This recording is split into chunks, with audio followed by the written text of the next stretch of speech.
This podcast is brought to you by Carvana. Got a car to sell but no time to waste? Hop on to Carvana.com to get a real offer for your car in seconds. All you have to do is enter your license plate, answer a few quick questions, and if you accept the offer, Carvana will pay you as soon as you hand the keys over. They even offer same-day pickup in many cities. Save your time, score some cash, and sell your car the convenient way to Carvana. Pickup times vary. Fees may apply. Welcome to Only Murders in the Building, the official podcast. Join me, Michael Cyril Creighton, as we go behind the scenes with some of the amazing actors, writers, and crew from season 5. The audience should never stop suspecting anything. How can you not be funny crawling around on a coffin? No, that's true. Catch Only Murders in the Building official podcast, now streaming wherever you get your podcasts. And watch Only Murders in the Building, streaming on Hulu and Hulu on Disney Plus for bundle subscribers. Terms apply. What up, y'all? It's Joe Budden, here to talk about Prize Picks. Prize Picks is the best place to win real money while watching football. You can get up to 100 times your money. Prize Picks will give you $50 instantly when you play your first $5 lineup. You don't even need to win to receive the $50 bonus. It's guaranteed. Just download the Prize Picks app and use code SPOTIFY. That's code SPOTIFY on Prize Picks to get $50 instantly when you play a $5 lineup. Prize Picks. Run your game. Must be present in certain states. Visit prizepicks.com for restrictions and details. Welcome to Wrestling with Heart, a podcast looking at pro wrestlers giving back to their community. Join me, Stanley Carr, as I interview wrestling's hottest names who use their platforms as entertainers to raise awareness and do community service. Hello and welcome to another edition of Wrestling with Heart. This is the show where we talk with professional wrestlers and professional wrestling personalities about their lives in and outside of the ring, as well as doing acts of charity work, community service, volunteering, and spreading positivity. We're always about the positive vibes here on the show. And with me right now, I've got a very special guest. He is the host of Talking About Sports podcast and is an independent professional wrestling personality. Pleased to welcome the one and only Keven the Truth Casey. Welcome, Keven, to Wrestling with Heart. Hey, great to be here, Stanley. I hope everything's going well and all your listeners and followers are doing well. Yeah, good to have you on here. Talk to me about your childhood. Where did you grow up? Grew up in Richmond, Virginia, and pretty good upbringing. Went to St. Paul's Catholic School in Richmond, Virginia, and then went to public high school, middle school and high school to play sports, and went to high school, JUCO, and played Division I sports. I was on the Division I soccer team. We had a club wrestling team at Virginia Commonwealth University. I'm repping their athletic director, Ed McLaughlin. Number one, should put me and a couple of my teammates in the Hall of Fame, but notwithstanding, I do support them. I do support the athletic director at the program. It's doing very well, but I went to school there, and it was I'm kind of get ahead of myself, but someone I went to college with, someone I grew up with in my neighborhood in Northside, Richmond, Virginia, he got into professional wrestling. Went to college with me, and he had a lot of basketball scholarships. I'm speaking of his wrestling name, his last known wrestling name was the Punisher Tommy Rose. He was trained by Randy Rose of the Midnight Express. If you're following the original Midnight Express, Randy Rose, one of the original members, he trained my friend who took the name, wrestling name Rose as his last name. He was Midnight Tommy Rose, then the Punisher Tommy Rose. Good guy. He's the guy that broke me in to professional wrestling. And the whole story is, and I'm kind of going really fast and we can go back, but I was in the School of Mass Communications, and and I hope you can hear me well, by the way. Yeah. And he said, hey, you want to do like radio and TV, and I got a way for you to do that. And I was like, okay, because, I was in the lower levels of the school, later went into the upper levels of the school and worked at a TV station while I was in college and performing on weekends. I ran afoul with the athletic department because getting money on the side was not acceptable in those days before NIL. And it's funny how guys on the basketball team with my degree who I never saw in any of my classes, and everyone in the mass communications broadcast track we were all in the same classes together for 2 years. So I never saw these guys on the basketball team. It's like they didn't have to go to class, or at least our classes. And if you didn't go to our classes, the teachers would dock you like a letter grade if you missed classes. So we had to do this. And so I had to make a choice. To lose my scholarship, I needed to recoup that income. And so I got broken into professional wrestling and did that. And I had an opportunity to go on camera, go on radio, go on the microphone, and get our message out. And that's how I got in, and that's why I kind of did that. And then when I came to graduating, it was either go into journalism full-time or go into wrestling full-time. And at that time, young, in shape, nothing going on other than just working, I said I'd go for it. And I said, whatever happens, happens. It's now or never. So that's what I did, and that's how I got into professional wrestling. Were you always a fan growing up? We had, I did. It's ironic that I grew up watching Mid-Atlantic Championship Wrestling in the Carolinas and Virginia, which was the Jim Crockett territory. And I ended up later meeting, I remember watching guys on TV, in the 70s, that were, I'm 61 years old. So I don't mind saying that because, when I go out to, I'm around town here in the Catawba, Newton, Conover, Hickory, even into Kannapolis, Concord, North Carolina, outside of the Charlotte area. I don't mind saying how, my age, I'm in pretty good shape for my age, and I get put over by a lot of young women everywhere I go, but I'm thankfully engaged to a young, beautiful woman who's puts me over and puts up with me. So I'm very thankful that Shabbatka Love Bynum, and who we're going to get married either later this year or early next year. And congratulations. But I watched Mid-Atlantic Championship Wrestling, and Bob Caudle and David Crockett were the hosts. And I ended up being a broadcast partner with Bob Caudle at one time, really one of the highlights of my wrestling career. Yeah, and I remember my first TV with South Atlantic Pro Wrestling was in Pembroke, North Carolina, hometown of Chris Chavis, War Eagle Chris Chavis, a.k.a. Tatanka. And I remember going through the production meeting. I'm just kind of, God, I can't believe there's Bob Caudle right next to me. And I'm in a production meeting, and we did like, I don't know, 3-4 hours of TV. Took my headset off after the match, and the last match we went off the air, and I looked at Bob and I said, "Hey, thank you, Bob. I grew up watching you on TV. It's a really big honor." And he, from that moment on, he really liked me. We got along well. I complimented him. I don't think I was as good at that stage of my career, but I was blind, so to speak. And Bob, he said, "Man, you're great, man. You got a lot of talent, man. So just keep doing it." And so that really put me at ease. And we went from there. So I watched Mid-Atlantic Wrestling growing up, to answer your question, long-winded, but I watched wrestling growing up, and it was Mid-Atlantic Wrestling. That's all we had. This is the old days, 3 channels before cable.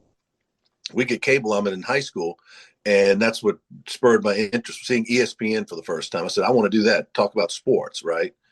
And so that's what I geared my academic, pursuits towards. And, so that's what it was all about. We got cable TV. And so that at that point, we got WWF TV on the channel in Washington, D.C., WDCA Channel 20. And I saw all the guys on that channel from the WWF that I used to see in the magazines, the George Napolitano and Bill Apter magazines. And by the way, I met those guys. They're great. They used to put me over all the time back in the late 80s, the 80s and 90s. It's always good to network, so to speak. And they always put me over. And so I loved wrestling. I love seeing it, love being around it, and broke in. So I had a lot of ups and downs during my career, but watching Mid-Atlantic Wrestling spurred my interest to go into wrestling one day, and that's what I did. That's so cool, getting the chance to work with your heroes and meet the people you grew up watching. Who were some of your favorite wrestlers that you enjoyed watching growing up? I mean, it's kind of hard to answer that now, because I later worked with some of the guys I used to watch on TV. I'm gonna drop some names on you that are, I don't know how far back. You're a young guy, at least to me. And when I used to watch TV, I'm gonna tell you who guys that I liked, but I also ended up working with some of these guys. I remember, when I was still based in Virginia, still in college, I was told, Charlotte was a big hub of Crockett sports, Crockett promotions. The Mid-Atlantic Championship Wrestling was right in this area where I live. Mm-hmm. I said, if you would really increase your bookings and get your name out and do more things if you move down here. So that's what I did. I was still working all over the country and all over the world at that time, but I still wanted to get more bookings. So I moved to the Charlotte area, and it was recommendations. And this is kind of like how it was in that area, and probably to some degree today, although I'm not involved in wrestling. I have a few friends still on the fringes of the business, but I'll get into them later. But, it was all about, networking and getting down here. And that's what I did. And the guys who put in words for you with different promoters in those days, guys like who I ended up working on the independent circuit with Ivan Koloff, Wahoo McDaniel. And Wahoo said, hey, you want to come down here, you can stay at my house. He had a nice luxury condo in Charlotte. And he said, you stay here till you get a few checks in, then you get your own place. And then that's what I did.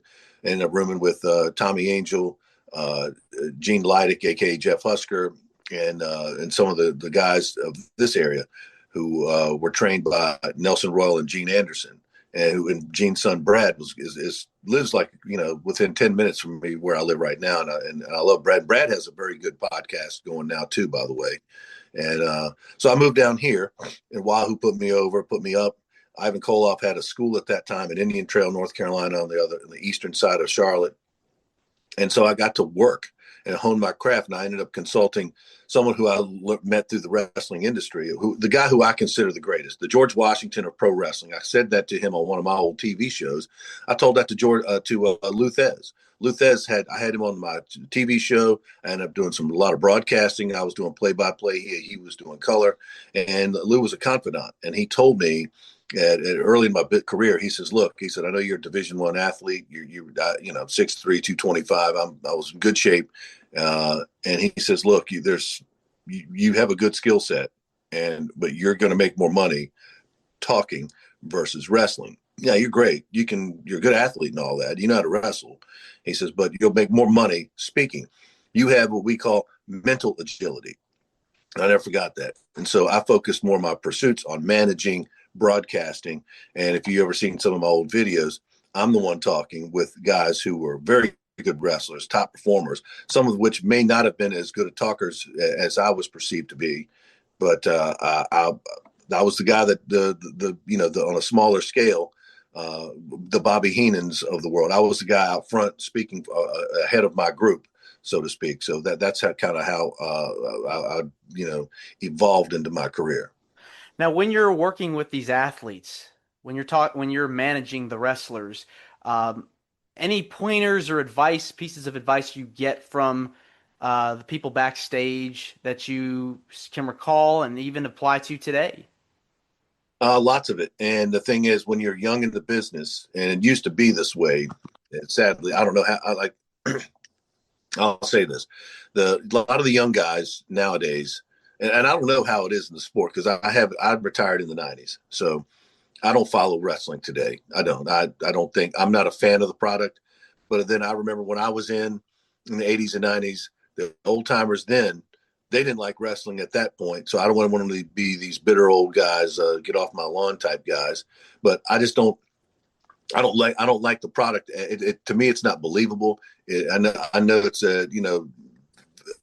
Vince McMahon kind of went public in the 80s to avoid athletic commission fees and taxes, and I get that. It's kind of what was going on at the time, but I've never been really comfortable talking about the inner workings of wrestling publicly, unless they're someone I knew, another insider like myself. But I don't like the product. I don't think it's believable. There weren't personalities like Blackjack Mulligan, Ivan Koloff, Ricky Steamboat, Abe Jacobs. These guys were the legends. And the thing is, when you're backstage and you're in these types of conversations, you lean on how it was in those days, and it should be hopefully still. You come into an arena, you're booked, you go into the back, you introduce yourself, you walk around the locker room.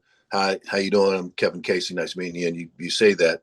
And then when you do that, you kind of get out of the way. You keep your mouth shut and your ears open. And you listen, and you lean on the veterans, the name guys who would come in. Some of the independent shows that they had back in those days. You'd bring in a few, guys who are out off of the NWA, WCW, or WWE. They're off of their runs, and they're available on these independent scenes. And they bring them in. You pay them more, but they bring notoriety to your card, and it helps the guys on the before the intermission. And you lean on guys. You talk to them, and whatever they say goes. And hey, what are we doing tonight? And you defer to the veteran, and that's how it used to be. You show respect for the business, number one, and you show respect for who you're working for and who's paying you that night. I was fortunate to be on a lot of good shows, good crowds, and but sometimes for whatever reason, either the people who are on top were not drawing. You didn't have a lot of people sometimes.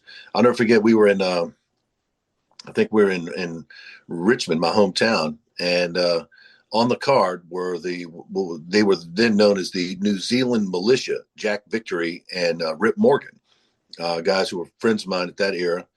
And I just remember, kind of like you're in the back, and you're like, man, the crowd's down today, houses are down, and it's like, you don't feel that adrenaline. You don't hear the crowd. It was kind of quiet, and it was a small crowd. And I'll never forget Jack Victory going out onto the floor and really working hard. And that was a professional, someone at that point who was in World Championship Wrestling, coming into one of these small independent shows in a small crowd, and he still went out and hustled and bumped and went out on the hard, literally on a hard floor and going out there. And so I never forgot that, no matter how big the crowd is, you got to put on a show. And a mark of a true professional is you work hard if there's one fan or 1,000 fans. Yeah, you got to really put a lot of effort in, 100% and 110% even, and really, show the passion and dedication, because it is no joke. You have to sacrifice so much to be a pro wrestler and be in the wrestling business. I want to talk about some of the memories you have. Any favorite memories you care to share from your time in the industry? I've got thousands of stories, but and I got more stories than we have time today. But I think that what I learned from the business, I made a lot of mistakes. I wish if I could go back, I would do a lot of things differently. I may not have. I think I would have gotten out a little earlier than I did, and got into broadcasting a little earlier than, not too much, just maybe a couple years. I would have been more. I think it would have done me better. And I didn't. The reason I got out of wrestling, and this is a cautionary tale too, and it's not just wrestling. It's to young guys, and no matter what your sport is, and it was a different era then. So we're talking 80s. So. And then 80s and 90s. And, I was, lucky enough to be booked and got and attained the position I did, getting into the business and being able to learn and get better to the point where I got booked other places. So I was fairly notable. I got into the magazines. I was on through the ICW, Mario Savoldi's ICW, with the South Atlantic Pro Wrestling, the World Wrestling Council. You get booked everywhere. And it was a cautionary tale that, I was in the fast lane, not just Stan Lane's boat. My good friend, Nature Boy Stanley Lane, Sweet Stan Lane, the gangster of love, my good friend. And I was running fast, and I wasn't on my mental game out of the ring. And, you're touring, you're traveling, you think you're bulletproof, you're young, you're getting money. It's nice getting envelopes full of cash on Saturday nights when, let's say I'm working in the World Wrestling Council, Capital Sports Promotions in San Juan, Victor Jovica's promotion, Carlos Colon and Victor Jovica's promotion, and you're getting cash, and you're young, you're tan, you're in shape, you got adulation, you're hearing the noise all around you, and you're starting to believe your own hype. And I came across a person with an agenda, motive, a woman, and I wasn't following my morality growing up, my Catholic faith, and I made a mistake. I'm terming it a misstep, not a mistake, a misstep in my career. And it came to a point as a man, what am I going to do? This woman who I was not dating regularly, running fast and loose, told me she was pregnant, and it shook me to my core. I prayed and ultimately decided to, I was going to, there were highs and lows in wrestling. You make good money some weeks, some months, and it's down. Houses are up and down. How are you booked? You booked 10 times this month. If you're independent, that's not bad. You're working 10, 15, 20 times a month. That's not bad if you're an independent guy. You're at the WWF or WCW at the time. You're working like 25, and you're getting paid. You're getting paid every night on some of these independent shows. Money's up, money's down. I needed something more stable if I was going to be a part of a child's life. And my son, Adam Isaiah Casey, you're basically a year older than you, Stan. And so I retired from wrestling and went into, and I said, this is part of my plan. If I don't make it, I got a degree in mass communications, and I will apply my trade that way. And I came to that decision, and I retired from the business in the 90s to focus on my broadcast career and to raise my son. And that's what I did. So that's what got me out of the business, not making good decisions at that time in my life. But, God has a plan for us all. And I'm not overly religious, although I do go to mass and I believe and I pray every day. I had to make a decision. I loved wrestling. I loved being in the back, talking to the guys, the traveling, sometimes 2, 3, 4 guys in a car, splitting the ride, sharing a motel room, because cutting back and saving your money. And that thing is, that's another thing we learned in those days of wrestling. Now, I guess guys got tour buses and you're in the big time, but you learned a lot riding from town to town. Not all good. The lessons were not always good, but they were lessons nonetheless.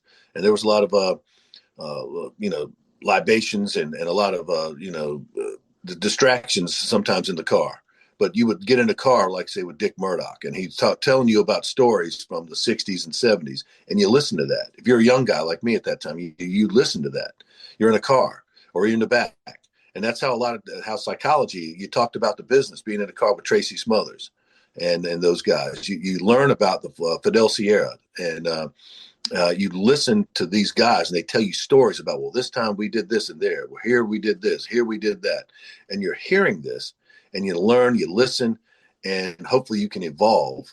And that's kind of how we did things at that era. I know it's a different era now. And I hope the guys today are safe. They're making money, and I hope they're saving their money. That's something I didn't do enough of, because again, you go back to some of those days, you think you're bulletproof. You're making money, you look good, and you think it's never going to end, but it always does. And you always you have to save your money. Yeah, it's definitely changed and evolved over the years. Yeah, it definitely has changed. And, in those days, I guess today they have guaranteed contracts. They have a trainer who travels with, I'm speaking of, let's say, AEW now, or WWF, WWE.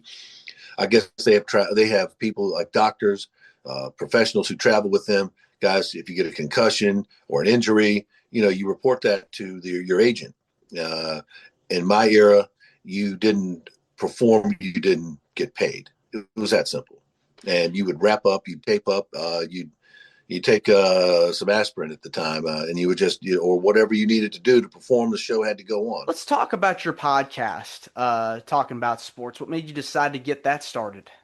Well, we're in hiatus right now with the podcast right now, but we had a good run, nearly a decade. Keven Tolbert is the guy who is behind ADSN, Another Damn Sports Network. Keven Tolbert and I worked together at TNN, the old Nashville network, which became Spike TV, and I don't even know what they're called now. But they ended up getting, I think Spike got ECW, I think, at one time, because they're working there. But Keven Tolbert and I worked at TNN, the Nashville network, as it was known, owned by CBS.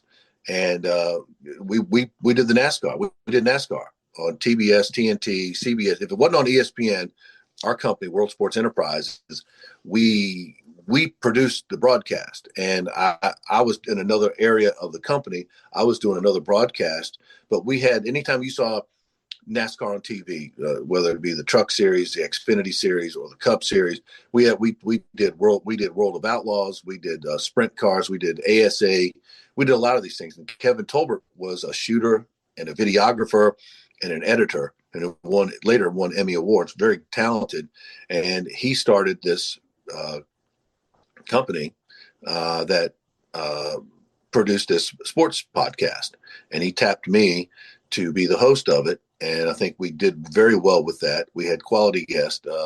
I don't think we were drawing the revenue that I think it needed to sustain the overhead we had at the time.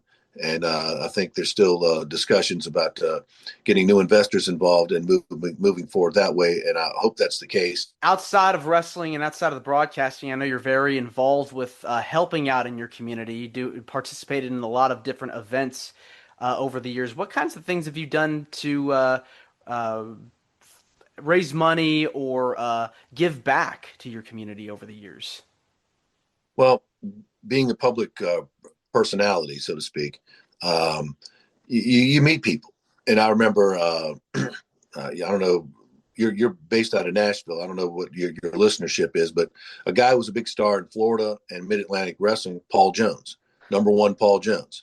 And Paul had an auto business in Charlotte, and I was a limited partner in that. And when I moved back from my second radio stop in Las Vegas, I moved back to Charlotte to work at a sports station here in Charlotte and WFNZ. And Paul, who knew me from wrestling, and I knew him, he was once involved in South Atlantic Pro Wrestling. He introduced me to Roman Gabriel, the former NFL MVP, played for the Los Angeles Rams and Philadelphia Eagles, big towering person. I knew him growing up. I mean, Gabe was big, he was a legend. And Gabe did a lot of charity golf tournaments. And then I ended up, you get invitations. Hey, you meet someone here, you meet someone there, you're a fan, or hey, you're at a show. Hey, I'm putting on this tournament. Would you appear? And, we're not, we don't want to be bloodsuckers and you're doing this for charities, but you'd like to get some type of compensation to, for expenses to get to where these things are taking place. But a lot of these, and Gabe would put on golf tournaments. And he was a guy who went on USO tours with Bob Hope. He was on TV shows, movies, you name it, John Wayne movies, and the whole bit. So Gabe talks to me about, hey, you're athletic, you're still young at the time, you want to play some celebrity golf tournaments. Just show up, play golf, have fun, talk to people, and they're paying for the privilege of playing with a sports personality. One of like a person like myself in a group of 3 paying people or whatever the setup was, and you would go to these tournaments. And we did things for juvenile diabetes research, domestic violence prevention and awareness, Boys and Girls Clubs, Big Brothers, Big Sisters, whatever the charities, Mac Williams, ALS research. No matter what the charity was, we would show up. A group of, not always just sports personalities, people who play different sports, people in movies, TV, whatever it was. And you'd show up and you would generate revenue. And these tournaments that I did, not just through Roman, but through other people, organizers who did these things. And it was easy for us. We like playing golf. You show up, we usually play a practice round among ourselves. All the guys, we'd show up and do our thing.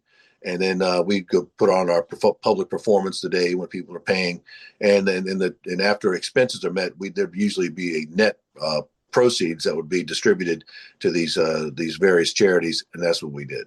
That's so amazing, getting involved in something you love and are very passionate about, being a part of something huge, with your friends and networking with all kinds of people. Was there a particular cause that you are passionate about that you got to help spread awareness for these tournaments? Well, I'm involved with a close friend of mine, William Wilson is his name. Will grew up in Arkansas, joined the Navy, got a degree.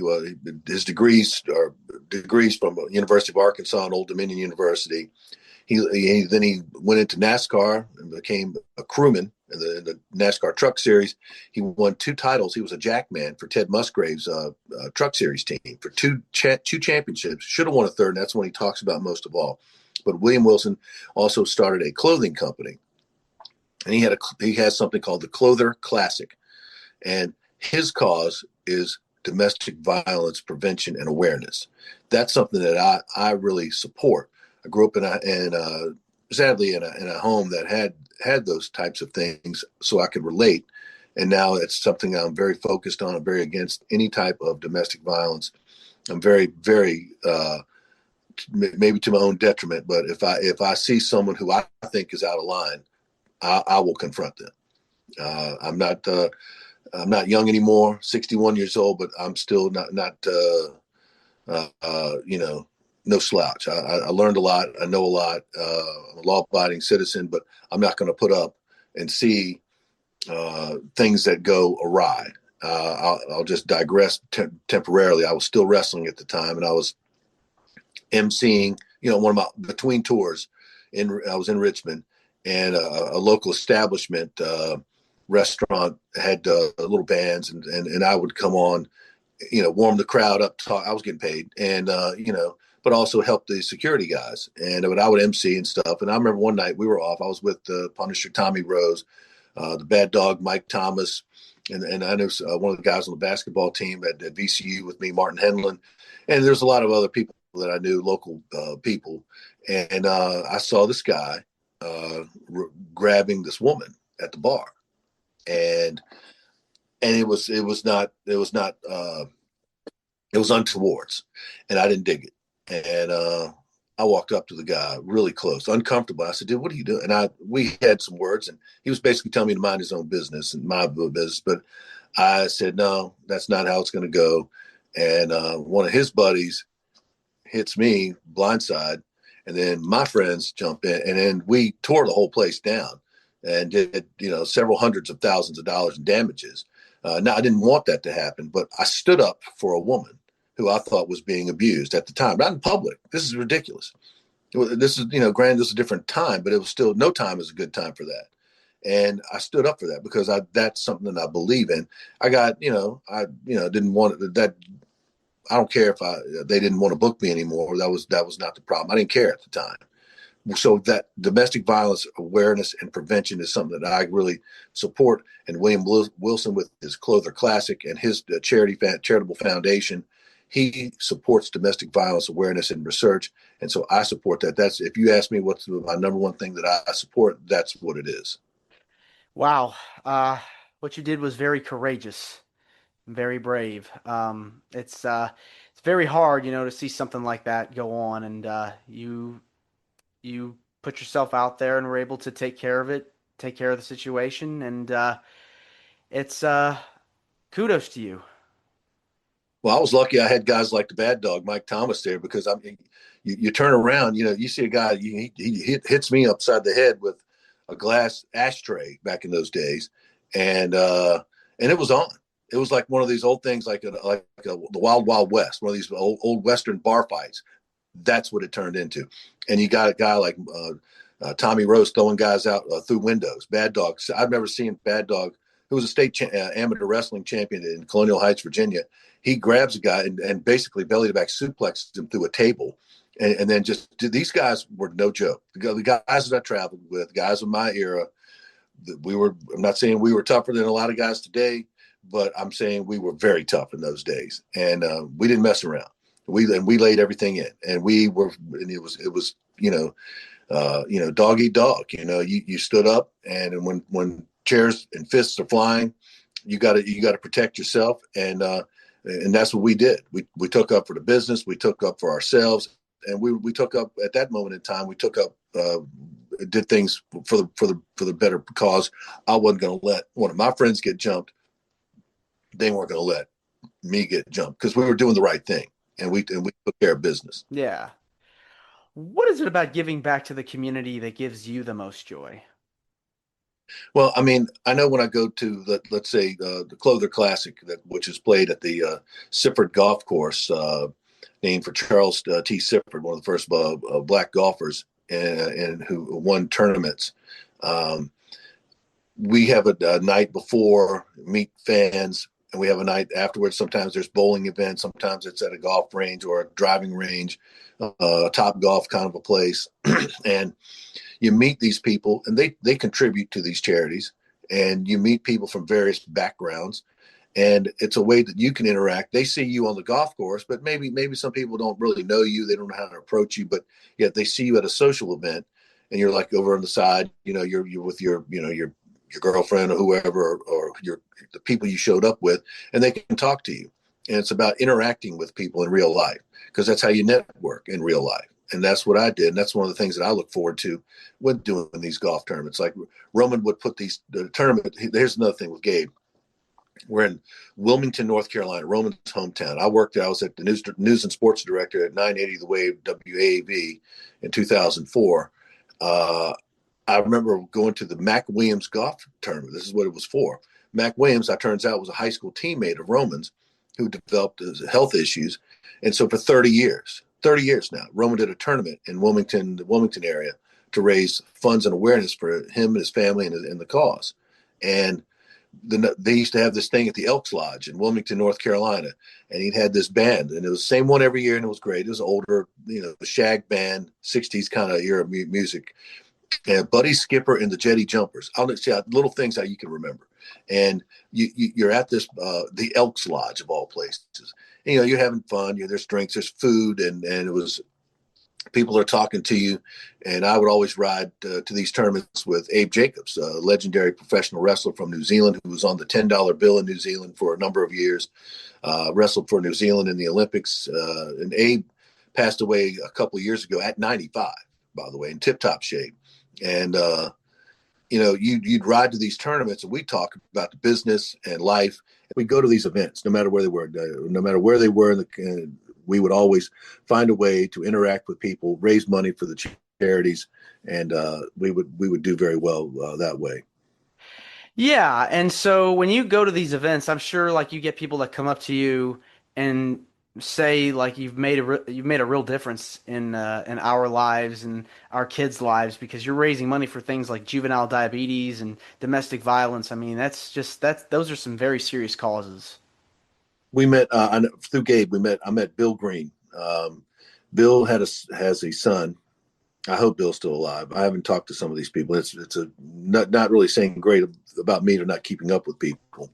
But Bill's son Matt had juvenile diabetes. This is we're talking 90s now, and he was like these. I've never experienced that. I'm a parent and grandparent now, so I don't know what these things are like. I was fortunate enough that my people in my family, we avoided some of the bad things.